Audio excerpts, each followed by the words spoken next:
Physical wounds are easy to spot because we can see them.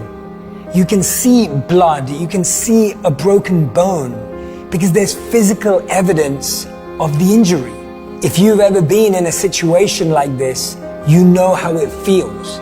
You experience the anguish externally. You may even scream or shout in pain, and everyone else becomes aware of everything you're feeling. But emotional wounds, they're different. Sometimes the experience is completely inward. The depression, the anger, the stress, the pressure, the anxiety. So much of that is experienced within when we're dealing with an emotional wound. Whether someone we trusted broke our trust, whether someone just broke our heart, whether we've just been rejected from something we've spent days and months and years working for. Those wounds are hard to spot because no one can see them. They're so much more harder to see because they've been hidden, or maybe we've denied them for so long and they're not apparent to anyone around us. When we have a physical wound like a large cut, we notice straight away that we're experiencing pain. The next step is to clean out the wound, stitch the wound up if needed, and finally bandage the wound. We have to make sure that we clean out the wound effectively, and the good thing is we can see it so that it doesn't get affected. Healing from an emotional wound works in the same way, apart from the fact that sometimes we ignore it for a long time. This means it has the possibility of getting infected more. It means it has the possibility of growing without us ever knowing. Emotional wounds are just not as obvious as blood pouring out of our bodies, but they have familiar signs. It could be the death of a loved one. It could be abuse from our partners. It could be a car accident, a divorce, or an unexpected situation in our life. The common signs of emotional wounds are depression, anxiety, isolation, and the loss of determination. Realizing you're wounded is step one. The second thing you need to ask yourself is this something you can deal with yourself? Or is it likely that you'll need some help? When it's an emotional wound, it's so easy to really miss the intricacies and the detail of that experience. We have to really live through it again.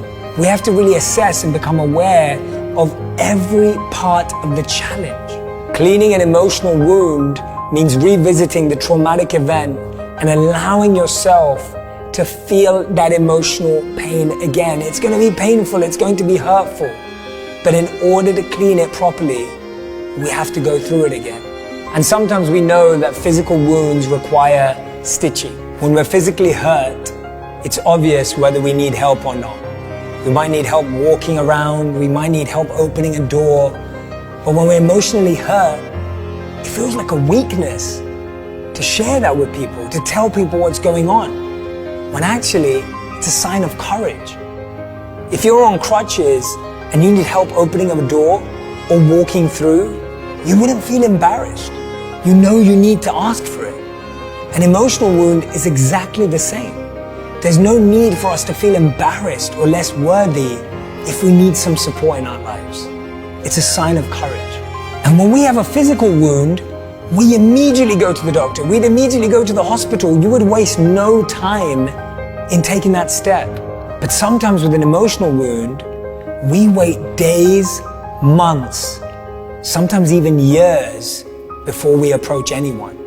Bandaging your wound is the last step. Emotionally speaking, bandaging your wound takes time. It includes forgiveness, acceptance, and letting go. This is the longest part of the healing process. Just as a physical wound may leave a scar, the emotional wound can leave an internal scar.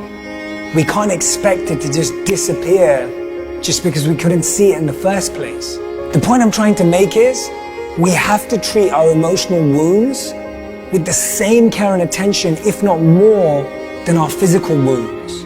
We have to become more aware and knowing how we feel and the people we can share that with, because it's up to us to monitor how we're healing. Don't be mad at yourself if it takes time to heal. feel every part of their wound and work through it.